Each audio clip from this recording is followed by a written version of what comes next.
तुम्हाला सुद्धा तुमच्या वेट मशीनवरती जर डे बाय डे वजन कमी झालेलं बघायचं असेल आणि तुम्हाला जर जबरदस्त रिझल्ट पाहायचा असेल तर हा व्हिडिओ तुमच्यासाठी आहे. तर रोज सकाळी आणि रात्री झोपण्याआधी तुम्हाला ही पावडर गरम पाण्यामध्ये घ्यायची आहे. न कसला डाएट, न कसली एक्सरसाइज न करता ही पावडर घरच्या घरी बनवा. तर आता इथे आपल्याला लागणार आहे धने. ते मी 4 चमचे धने घेत आहे. धन्यामुळे पचनक्रिया सुधारते, पोटावरची चरबी कमी होते आणि शरीरातील विषारी घटक बाहेर काढण्यास खूप जास्त प्रमाणात मदत करतात. त्याचबरोबर कॅलेस्ट्रॉल कमी करण्यास मदत होते, जळजळ कमी होते आणि कॅलरीजसुद्धा बर्न होतात.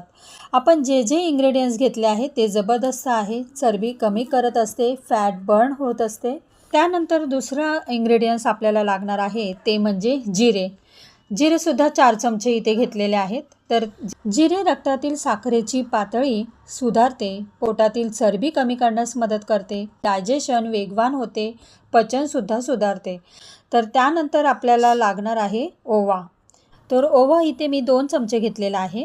तर ओव्यामुळे चयापचनक्रिया वाढवण्यास मदत होते, पचनक्रिया सुधारते. ओव्याचं सेवन केल्यामुळे आपल्याला भूकसुद्धा कमी लागते, शरीरातली चरबीसुद्धा कमी होते. त्यामुळे जिरे आणि ओव्याचं पाणी दिवसभरामध्ये जरी पीत राहिला तरी तुम्हाला न डाएट करायची गरज आहे, न एक्सरसाइज करायची गरज आहे.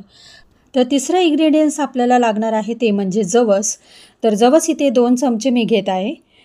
जवस घेतल्यामुळे पोट साफ होते, वजन कमी होते, कॅलेस्ट्रॉल कमी करण्यास मदत करते आणि भूकसुद्धा कमी लागते.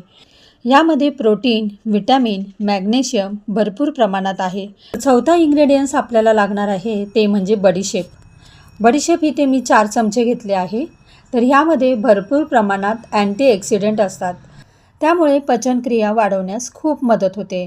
त्याच्यापासून आपले मेटाबॉलिझमसुद्धा बूस्ट होते आणि शरीरातील जे फॅट बर्निंगचे काम असते त्याची प्रोसेस फास्ट करण्यामागे बडीशेपचा खूप मोठा हात आहे. त्यानंतर आपल्याला लागणार आहे दालचिनी. तर इथे मी 2-3 अशी दालचिनी घेतलेले आहे. दालचिनीमुळे जळजळ कमी होते, पचनक्रिया सुधारते, रक्तातील साखर नियंत्रित राहण्यासाठी दालचिनी खूप उपयुक्त आहे. जर कोणाला डायबिटीज, शुगर आहे तर त्यांनी सकाळी उठल्याबरोबर फक्त दालचिनीच्या पाण्याचं जरी सेवन केले ना तरी त्यातील रक्तातील साखर नियंत्रित ठेवण्यास खूप मदत होते. आणि त्याचबरोबर आता मी इथे 1 चमचा मेथी घेतली आहे. मेथी तर तुम्ही अजून कमी करू शकता, अर्धा चमचा जरी घेतला तरी चालेल, कारण मेथीदाणे कडू असतात. त्याच्यामुळे इथे मी मेथीदाणे 1 चमचा घेतलेले आहेत. तर मेथीदाणेमुळे ब्लड शुगर कमी करते, पचनक्रिया सुधारते, गॅस, ॲसिडिटीचा त्रास कमी होतो, कॅलेस्ट्रॉलसाठी खूप